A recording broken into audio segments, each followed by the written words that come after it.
दोस्तों, आज हम आपके लिए बहुत ही महत्वपूर्ण कंटेंट लेकर आए हैं, जो कि क्लास 12th सामान्य हिंदी का प्रश्न पत्र है।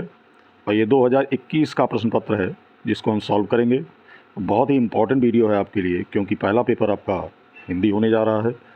तो उसके लिए देखा जाए तो बहुत ही रामबाण वीडियो है आपके लिए। तो वीडियो शुरू करें उससे पहले वीडियो को लाइक कर दीजिए, और अभी तक चैनल को सब्सक्राइब नहीं किया है तो चैनल को सब्सक्राइब कर लीजिए। आइए शुरू करते हैं। पहला प्रश्न है आपके सामने, और पहले क्वेश्चन का खंड पूछा गया है, विचार और वितर्क के लेखक कौन हैं? तो इसके लेखक हैं, याद रखेंगे, डॉक्टर हजारी प्रसाद द्विवेदी। और उसी क्रम में अगला प्रश्न है, वासुदेव शरण अग्रवाल रचयिता हैं, यानी 4 विकल्पों में से बताना है किसके रचयिता हैं। तो ये हैं कल्प वृक्ष के, याद रखेंगे। और अगला प्रश्न है, ब्राह्मण पत्र के संपादक हैं। तो ब्राह्मण पत्र के जो संपादक हैं वो प्रताप नारायण मिश्र जी हैं, याद रखेंगे। उसी क्रम में अगला प्रश्न है, जो कि घाखंड है, आधुनिक गद्य का जनक माना जाता है। तो आधुनिक गद्य का जनक माना जाता है भारतेंदु हरिश्चंद्र जी को। और अगला प्रश्न है, आलोक पर्व की विधा है। तो आलोक पर्व की विधा है निबंध, याद रखेंगे। प्रश्न संख्या 2 पर आते हैं। तो 2 का खंड है आपके सामने, हिंदी साहित्य का प्रथम कवि माना जाता है। तो ये माना जाता है सराफा को, याद रखेंगे। और खा खंड की बात करें तो इसमें है प्रगतिवादी युग के कवि, ये कौन है? तो इसमें ये 2 ऑप्शन सही हैं। देखिए, प्रगतिवादी युग के कवि नागार्जुन जी को भी माना जाता है और शिवमंगल सिंह सुमन को भी माना जाता है। तो आप देख सकते हैं। और उसी क्रम में अगला प्रश्न है, ये बहुत बार पूछा गया है, अधखिला फूल रचना की विधा क्या है? तो अधखिला फूल ये उपन्यास है, याद रखेंगे। और घा खंड है, मैथिली शरण गुप्त की रचना। तो मैथिली शरण गुप्त की रचना इनमें से है अनग, याद रखेंगे। और उसी क्रम में अगला प्रश्न है, जो कि अंगा खंड है, कि नई कविता युग की रचना है। तो नई कविता युग की जो रचना है वो है धूप के धान, याद रखेंगे। और इसको लिखा है गिरिजा कुमार जी ने, ये भी आपको पता होना चाहिए। आगे आपको मिलेगा गद्यांश, और लिखा भी है, दिए गए गद्यांश पर आधारित निम्नलिखित प्रश्नों के उत्तर दीजिए। यानी गद्यांश को पढ़कर आपको पूछे गए प्रश्नों का उत्तर देना है, देख सकते हैं। तो गद्यांश क्या है? यह प्रणाम भाव की भूमि और जन का बंधन है। इसी दृढ़ भित्ति पर राष्ट्र का भवन तैयार किया जाता है। इसी दृढ़ चट्टान पर राष्ट्र का चिर जीवन आश्रित रहता है। इसी मर्यादा को मानकर राष्ट्र के प्रति मनुष्यों के कर्तव्य और अधिकारों का उदय होता है। जो जन पृथ्वी के साथ माता और पुत्र के संबंध को स्वीकार करता है, उसे ही पृथ्वी के वरदानों में भाग ले पाने का अधिकार है। और माता के प्रति अनुराग और सेवा भाव पुत्र का स्वाभाविक कर्तव्य है, वह एक निष्कारण धर्म है। तो पहला प्रश्न इसमें यह पूछा गया है कि उपयुक्त गद्यांश के पाठ का शीर्षक और लेखक का नाम लिखिए। तो ये पाठ का नाम है राष्ट्र का स्वरूप, और इसके लेखक हैं वासुदेव शरण अग्रवाल जी, याद रखेंगे। तो दोस्तों, इसको तो पढ़कर आपको उत्तर देना रहता है। इसको अच्छी तरह पढ़कर और पूछे गए प्रश्नों का उत्तर आपको देना होगा, और इसको ध्यानपूर्वक करेंगे। गद्यांश के बाद आगे आपसे पूछा जाएगा क्वेश्चन नंबर 5, निम्नलिखित में से किसी एक लेखक का साहित्यिक परिचय देते हुए उनकी कृतियों का उल्लेख कीजिए, जिसकी अधिकतम शब्द सीमा 80 शब्द होनी चाहिए। और इसमें पूछा गया है डॉक्टर हजारी प्रसाद द्विवेदी और प्रोफेसर जी सुंदर रेड्डी और डॉक्टर APJ अब्दुल कलाम के बारे में। इंपॉर्टेंट है, तैयार कर लेंगे। और उसी के खा खंड में आपसे पूछा जाएगा, निम्नलिखित में से किसी एक कवि का साहित्यिक परिचय देते हुए उनकी कृतियों का उल्लेख कीजिए, अधिकतम शब्द सीमा 80 शब्द। और इसमें पूछा गया है जयशंकर प्रसाद जी, मोस्ट इंपॉर्टेंट है। और दूसरा है सुमित्रानंदन पंत, और तीसरा है महादेवी वर्मा। तो इनमें से निश्चित रूप से आने की उम्मीद है। और उसी क्रम में आगे पूछा गया प्रश्न संख्या 6, ध्रुव यात्रा कहानी का सारांश लिखिए, और अथवा बहादुर कहानी के उद्देश्य पर प्रकाश डालिए। इनमें से एक ना एक निश्चित आएगा। और आगे 7वें प्रश्न की बात करें तो इसमें पूछा गया है स्वपठित खंडकाव्य के आधार पर किसी एक खंड के एक प्रश्न का उत्तर दीजिए। अधिकतम शब्द सीमा 80 शब्द। तो पहला पूछा गया है मुक्त यज्ञ जो खंडकाव्य है की कथा वस्तु अपने शब्दों में लिखिए, और या मुक्त यज्ञ खंडकाव्य के आधार पर गांधी जी का चरित्र चित्रण कीजिए।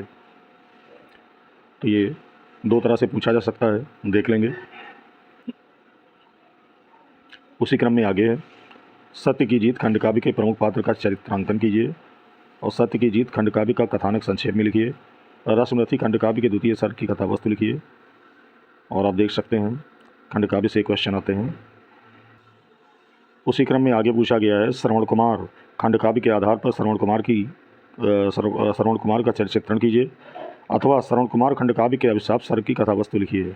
तो इनमें से पूछा जाएगा। उसी क्रम में 8वां क्वेश्चन है दिए गए संस्कृत गद्यांशों में से किसी एक का ससंदर्भ हिंदी में अनुवाद कीजिए, जो कि आपको करना होगा। फिर आगे दोस्तों हिंदी व्याकरण स्टार्ट हो जाता है, और जिसमें आपको पूरे के पूरे नंबर मिलते हैं। तो क्वेश्चन नंबर 9 की बात करें तो निम्नलिखित मुहावरों लोकोक्तियों में से एक का अर्थ लिखकर वाक्य में प्रयोग कीजिए। पहला है अंधे की लकड़ी होना, तो इसका अर्थ है एकमात्र सहारा होना, और इसका अर्थ लिखकर आपको वाक्य में प्रयोग करना है। और दूसरा है सावन हरे न भादो सूखे, इसका अर्थ है सभी दिन एक जैसे, आप देख सकते हैं, और इसको अपने वाक्यांश में प्रयोग करना है। तीसरा है पापड़ बेलना, जिसका अर्थ होता है संघर्ष करना। और चौथा है दाल में काला होना, यानी संदेह छुपा होना, इसका अर्थ है, और इसका अर्थ लिखकर वाक्य प्रयोग करना है, यानी अपने वाक्य में इसका सटीक प्रयोग करना होता है।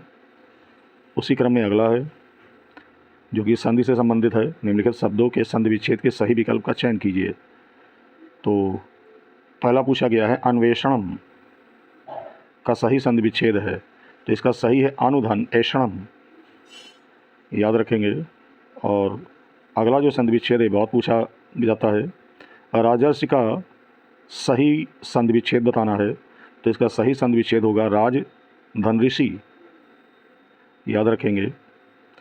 उसी क्रम में अगला है नयनम का सही संधि विच्छेद, तो नयनम का सही संधि विच्छेद होगा ने धन अनम, याद रखेंगे।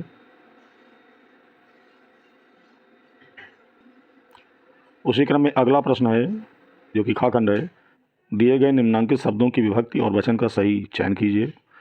और पूछा गया है आत्मना शब्द में विभक्ति और वचन है, तो इसमें तृतीया विभक्ति और एक वचन है, याद रखेंगे।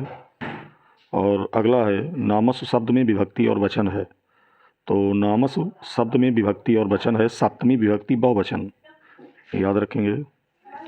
उसी क्रम में अगला है 11 का का खंड, और इसमें पूछा गया है निम्नलिखित शब्द युग्मों का सही अर्थ चयन करके लिखिए। तो शब्द है पहला, आपके सामने है, पहला शब्द है व्यसन, माफ़ कीजिएगा वसन व्यसन, तो इसका सही अर्थ आपको बताना है। तो वसन का मतलब होता है वस्त्र, और व्यसन मतलब होता है आदत, तो इसका विकल्प 2 सही होगा, वस्त्र और आदत। और अगला है अंश, अंश सा का अंतर है, तो देखिए पहला जो अंश होता है वो भाग यानी हिस्सा होता है, और दूसरा जो अंश होता है वो कंधा होता है, तो इसका विकल्प सा सही होगा, याद रखेंगे।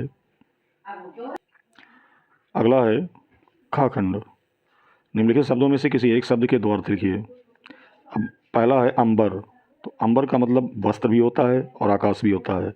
और दूसरा है द्विज, तो द्विज का अर्थ ब्राह्मण भी होता है पक्षी भी होता है। और तीसरा है पतंग, तो ये सूर्य का पर्यायवाची भी है और कीट का भी पर्यायवाची है, जिसको हम पतंगा कहते हैं। उसी क्रम में अगला है गाखंड, निम्नांकित वाक्यांशों के लिए एक सही शब्द का चयन करके लिखिए। पहला है किए गए उपकार को ना मानने वाला, ना मानने वाला, तो इसको कहते हैं कृतघ्न।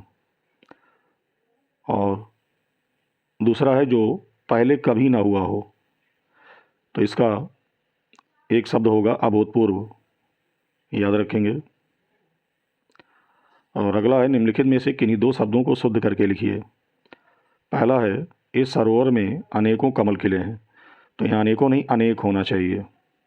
दूसरा है सम्मेलन में कवयित्री ने भाग लिया है, तो कवयित्री यहाँ गलत लिखा हुआ है, कवयित्री होता है, देख सकते हैं। और तीसरा है एक फूल की माला बनाओ। तो एक यहाँ गलत जगह लिखा हुआ है, इसका सही अर्थ होगा, सही शब्द होगा फूल की एक माला लाओ। और चौथा है क्या वो अपनी परीक्षा दी। तो यहाँ वह नहीं उसने होना चाहिए, तो यहाँ पर ये वह नहीं होगा। दोस्तों अगला प्रश्न आपको मिलेगा क्वेश्चन नंबर 12, करुण रस अथवा शांत रस की परिभाषा लिखकर इसका उदाहरण भी दीजिए। तो ये इसको तैयार करेंगे। और दूसरा है खाखंड श्लेष अलंकार अथवा उपमा अलंकार का लक्षण उदाहरण सहित लिखिए। तो अलंकार में भी पूछा जाएगा। और गा खंड चौपाई छंद अथवा दोहा छंद का लक्षण लिखकर उसका एक उदाहरण भी लिखिए। तो ये अक्सर पूछा जाता है। तो उम्मीद करते हैं वीडियो आपको अच्छा लग रहा होगा। अच्छा यदि लग रहा है तो कमेंट करके अवश्य बताइएगा। और वीडियो को ज़्यादा से ज़्यादा अन्य ग्रुपों में शेयर कर दीजिए, क्योंकि आपके लिए लगातार मेहनत किया जा रहा है इस चैनल के माध्यम से। तो आपका फ़र्ज़ बनता है कि ज़्यादा से ज़्यादा अन्य ग्रुपों में वीडियो को शेयर करें। उसी क्रम में अगला प्रश्न है प्रश्न संख्या 13, अपने क्षेत्र में प्रदूषण से उत्पन्न स्थिति का वर्णन करते हुए किसी दैनिक समाचार पत्र के संपादक को पत्र लिखिए, ये पूछा जाएगा। अथवा किसी बैंक के शाखा प्रबंधक को पुस्तक एवं लेखन सामग्री की दुकान खोलने हेतु ऋण प्राप्ति के लिए एक आवेदन पत्र लिखिए। तो ये भी तैयार करेंगे। और अंतिम प्रश्न में आपसे निबंध पूछा जाएगा। निम्नलिखित विषयों में से किसी एक पर अपनी भाषा शैली में निबंध लिखिए। तो पर्यावरण संतुलन में वृक्षारोपण का महत्व बहुत बार पूछा गया है, तैयार करेंगे। और दूसरा है परहित सरित धर्म नहीं भाई।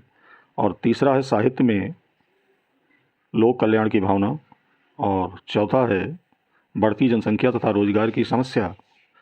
तो इनमें निबंध पूछा जाता है। इनमें से पर्यावरण और बढ़ती जनसंख्या इन पर अक्सर पूछ लिया जाता है, तो इसको देख लेंगे।